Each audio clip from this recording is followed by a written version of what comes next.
السلام علیکم۔ آج کی ویڈیو میں آپ سب کو خوش آمدید۔ بیت المقدس 3 مذاہب کی مقدس جگہ، مسلمانوں کا قبلہ اول، عیسائیوں کے لیے یسوع کی جائے ولادت، یہودیوں کے لیے ہیکل سلیمانی۔ شروع کرتے ہیں حضرت ابراہیم علیہ السلام سے، جن کے 2 بیٹے تھے، اسماعیل اور اسحاق۔ اسحاق علیہ السلام کے بیٹے تھے حضرت یعقوب۔ یہیں سے کہانی شروع ہوتی ہے اسرائیل کی۔ اسرائیل یعنی اللہ کا بندہ، اور یہ لقب حضرت یعقوب علیہ السلام کو دیا گیا۔ حضرت یوسف علیہ السلام جب مصر کے کفیل بنے تو آپ کو حکم ہوا کہ اپنے تمام خاندان یعنی آل یعقوب کو مصر بلائیں، اور مصر کی سرزمین کا ایک مخصوص حصہ ان کے لیے مختص کیا گیا، اور اللہ کی طرف سے کہا گیا کہ اے آل یعقوب، اس سرزمین میں تمہارے لیے برکتیں ہیں۔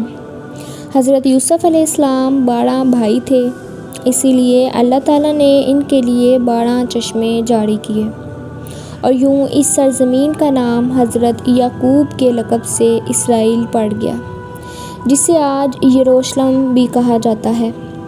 آپ کی نسل سے کم و بیش 70,000 انبیاء کرام آئے۔ حضرت یوسف کے بھائی یہودا کی نسل آگے بڑھی تو اس میں سے آنے والے تمام بنی اسرائیل یہودی کہلائے۔ وقت گزرتا گیا اور حضرت موسیٰ علیہ السلام کا دور آیا۔ جب فرعون نے مصر کی زمین آپ پر تنگ کی تو بنو اسرائیل کے ساتھ آپ کو مصر سے نکلنا پڑا۔ اس دوران بنی اسرائیل پر اللہ تعالیٰ کی بہت سی کرم نوازیاں بھی ہوئیں، جس میں من و سلویٰ، چشموں کی بہتات، مچھلیوں کے شکار کا ذکر قرآن پاک سے بھی ملتا ہے، اور وہیں ہمیں ایک گائے کا ذکر بھی ملتا ہے، جس کے لوتھڑے سے مردے نے اللہ کے حکم سے زندہ ہو کر اپنے قاتل کا بتایا۔ اس گائے کی نشانیاں اللہ تعالیٰ نے قرآن پاک میں بیان فرمائیں، جو کہ ایک سرخ مائل رنگت کی گائے تھی، اور ایسی گائے آج بھی یہودیوں کے نزدیک مقدس مانی جاتی ہے۔ حضرت موسیٰ علیہ السلام کے بعد دیگر نبی آئے۔ اس دوران میں حضرت موسیٰ علیہ السلام اور ان کے دور کی کچھ واقعات، تورات، من و سلویٰ کا کچھ حصہ بنی اسرائیل نے ایک صندوق میں محفوظ کر لیا۔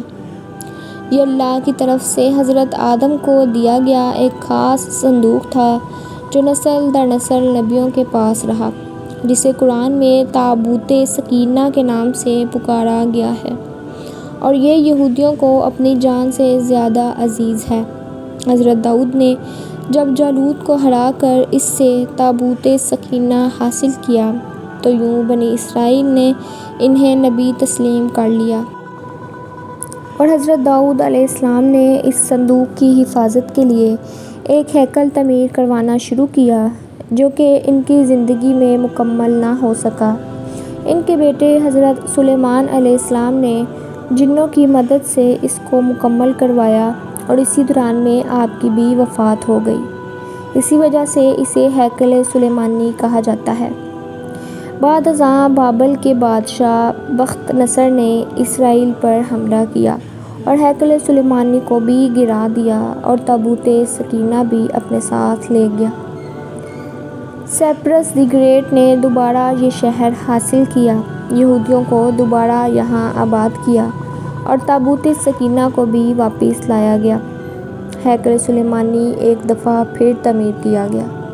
پھر وقت گزرا اور حضرت عیسیٰ علیہ السلام کی آمد ہوئی، جنہیں نعوذ باللہ یہودیوں نے دجال، ناجائز اور کیا کیا لقب دیے۔ یہاں سے یہودیوں میں سے 2 الگ قومیں ہو گئیں، ایک یہودی اور دوسرے عیسائی۔ یہودیوں نے سازش کر کے حضرت عیسیٰ علیہ السلام کو صلیب پر چڑھانا چاہا، اور اللہ تعالیٰ نے انہیں اپنے پاس اٹھا لیا۔ اس کے بعد یہودیوں اور عیسائیوں میں کئی چھوٹی موٹی جنگیں ہوئیں۔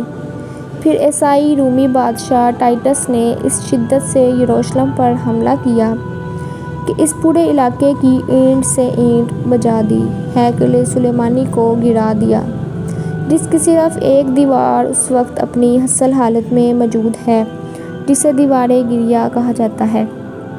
جہاں یہودی جا کر تورات کی تلاوت کرتے ہیں اور گریہ ازارا کرتے ہیں۔ تابوت سکینہ بھی نہ جانے کہاں غائب ہو گیا۔ ٹائٹس کے حملے کے بعد یہودی آخری نبی کے انتظار میں تھے، کیونکہ اللہ پاک کا ان سے وعدہ تھا کہ انہیں پھر عروج بخشا جائے گا۔ اس وعدے کا ذکر سورہ بقرہ میں بھی موجود ہے کہ اے بنی اسرائیل، ان نعمتوں کو یاد کرو جو تم پر کی گئیں اور اپنا وعدہ پورا کرو، ایمان لاؤ تاکہ ہم بھی اپنا وعدہ پورا کریں۔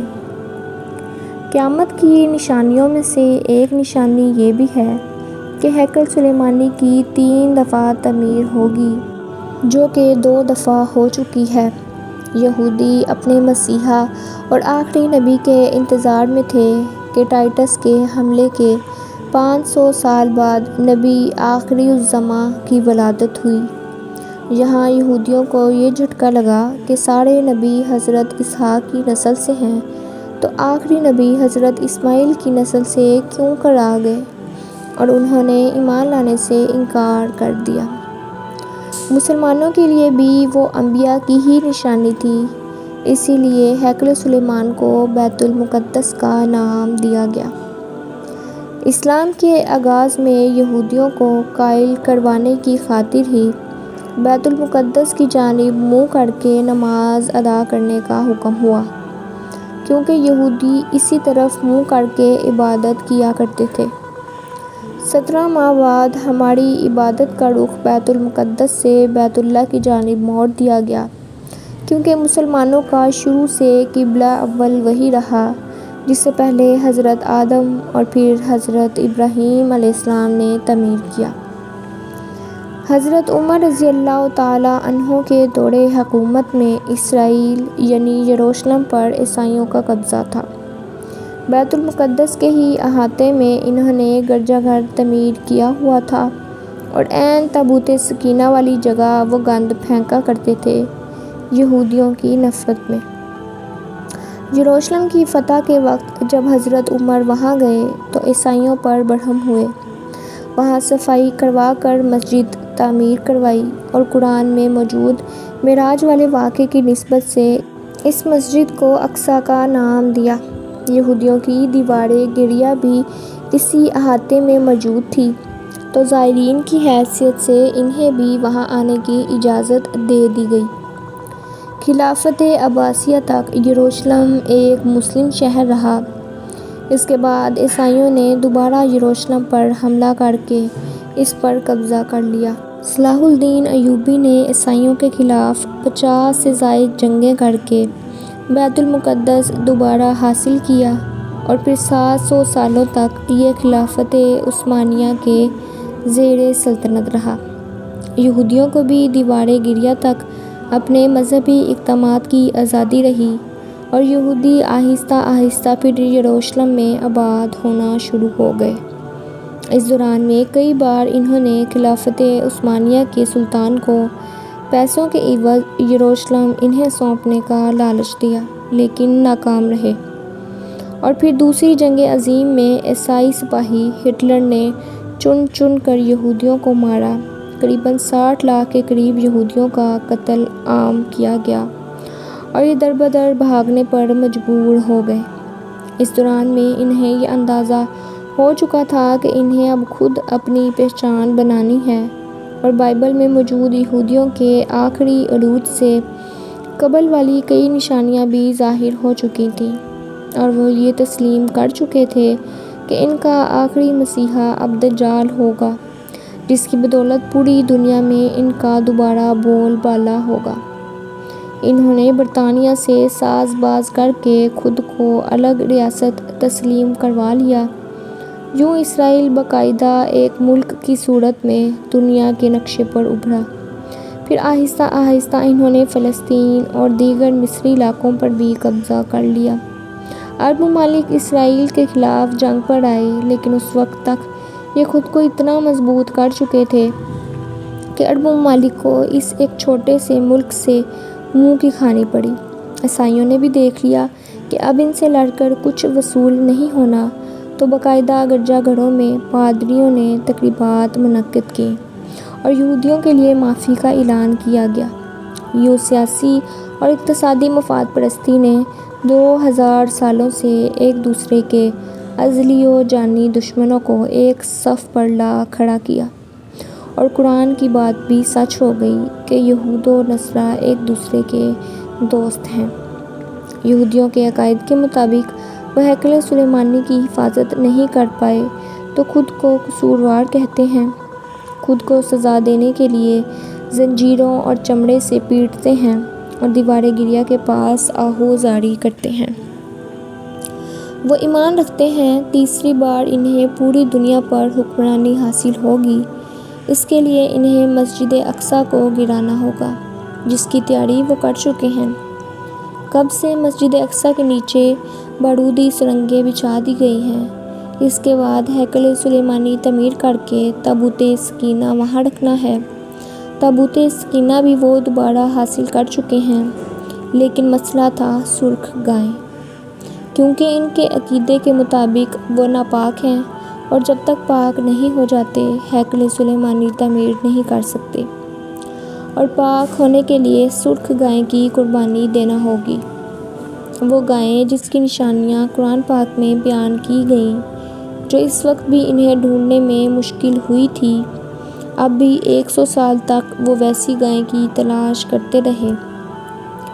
ٹیکنالوجی کا استعمال کرتے ہوئے بچے پیدا کرنے کا کامیاب تجربہ کیا انہوں نے، پھر اس تجربے کی بدولت ویسی نشانیوں والی گائے پیدا کرنے کی کوشش کی گئی لیکن ناکام رہے۔ 2019 میں ایک امریکی ریاست سے 5 عدد ویسی گائیں انہیں مل گئیں، جن کے جسم پر سرخ رنگ کے علاوہ اور کوئی بال نہیں تھا۔ انہیں کبھی کام کے لیے استعمال نہیں کیا گیا تھا۔ اگلی نشانی کہ ان پر کسی بیماری کا اثر نہیں ہونا چاہیے۔ پوری دنیا میں کووڈ پھیلا کر مختلف جانوروں کے ساتھ انہیں بھی ٹیسٹ کیا گیا اور ان پر اس بیماری کا کوئی اثر نہیں ہوا۔ Red heifer found, mastery of red heifer. آپ یہ گوگل پر سرچ کر کے اس کے متعلق تفصیل سے پڑھ سکتے ہیں۔ الغرض قرب قیامت اور دجال کے ظہور والی تمام تر تیاریاں وہ مکمل کر چکے ہیں۔ اپنی مرضی کے ڈاکٹر، انجینئر، بچے پیدا کرنا، 9D ٹیکنالوجی کی مدد سے ایک جگہ ہوتے ہوئے کئی جگہ موجود رہنا، اپنی مرضی کے موسم بنانا، جب چاہو بارش برسا دینا، چند دنوں میں پوری دنیا گھوم لینا، یہ سب دجالی نشانیاں ہیں، جو آج کے دور میں کوئی مشکل کام نہیں ہے۔ ہمارے اسلام میں بتائی گئی قیامت کی نشانیوں کی انہوں نے اتنی اچھے سے تیاری کر لی ہے کہ برگد کے درخت لگا دیے جو انہیں پناہ دیں۔ بابلد، جس جگہ احادیث کے مطابق دجال کا حضرت عیسیٰ علیہ السلام کے ہاتھوں قتل ہونے کا ذکر موجود ہے، اس جگہ وہ دجال کے فرار کے لیے ایئرپورٹ بنا چکے ہیں۔ یہ سب تو قربت قیامت کی نشانیاں ہیں، اور ہیکل سلیمانی نے بھی بن کر رہنا ہے۔ پھر اصل جنگ کیا ہے؟ اصل جنگ عقائد کی ہے۔ ہم اپنے عقائد میں اس قدر کمزور ہو چکے ہیں کہ نماز پڑھیں یا نہ پڑھیں، ہمیں فرق نہیں پڑتا۔